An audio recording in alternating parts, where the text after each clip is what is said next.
I'm proud to say during the month of January, Denver truly is a cow town. And I like to say that with pride about our Western heritage. Patrick Grant is a walking advertisement for the National Western Stock Show.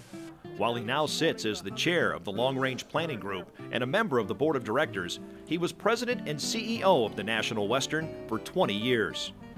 I'm looking down over what we call the National Western Yards, and this is really the event and activity at the National Western Stock Show that carries really an international and global reputation. The stock show's reputation has greatly increased with Grant in charge. The organization has become the most prestigious show in the world because it's a stock show, rodeo, trade show, horse show, and educational venue.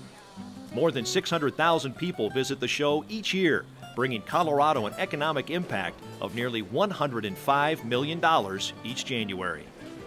What Pat has achieved at the National Western is truly remarkable.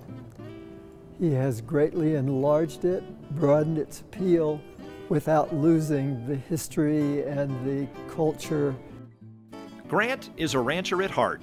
He grew up on a farm west of Littleton, where the family raised corn, barley, wheat, and livestock. After serving in the U.S. Navy in Vietnam, Grant ran the other family farm near Steamboat Springs. It was then he decided to pursue an advanced degree in business, receiving his MBA from the University of Denver in 1973.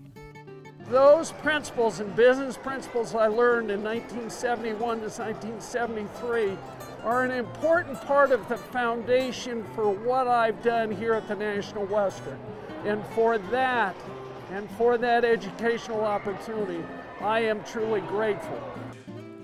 Grant went on to law school, served 4 terms in the Colorado legislature, and almost ran for governor before returning to his roots. His work in the legislature was exemplary. As a matter of fact, honestly, I once tried to persuade him to run for governor, but instead of that, he decided to go to the National Western Stock Show. It was the stock show that got his attention in 1985 and maintains his passion today. And right now we're walking through the trade show. You have to walk fast to keep up with him as he checks on every aspect of the show, always making time to thank others. These are great people. Encourage the new president and CEO. This is the guy. This is the guy we're investing our future in. We think he's going to be outstanding. Paul Andrews. Educates the youth. So I'm going to give you kind of a brief perspective from my way of seeing things.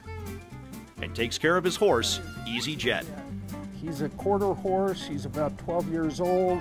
He's the guy that I rode in the Grand Entry for about 10 years. He's done a great deal. He and his family even established a scholarship at DU so young people from rural Colorado can attend the university. But you won't hear Grant taking credit for any of it. He credits his wife Carla and his team.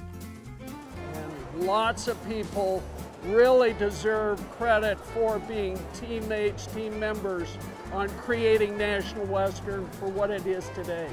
It's really not about Pat Grant, it's about the institution, it's about how do we perpetuate the quality and the thinking and future vision of this institution. The Evans Award is the highest honor the university can bestow. They couldn't have picked a better person than Pat Grant. He could be the poster child, the poster person for a DU graduate. Tonight, the University of Denver Alumni Association is proud to present the Evans Award to Patrick Grant.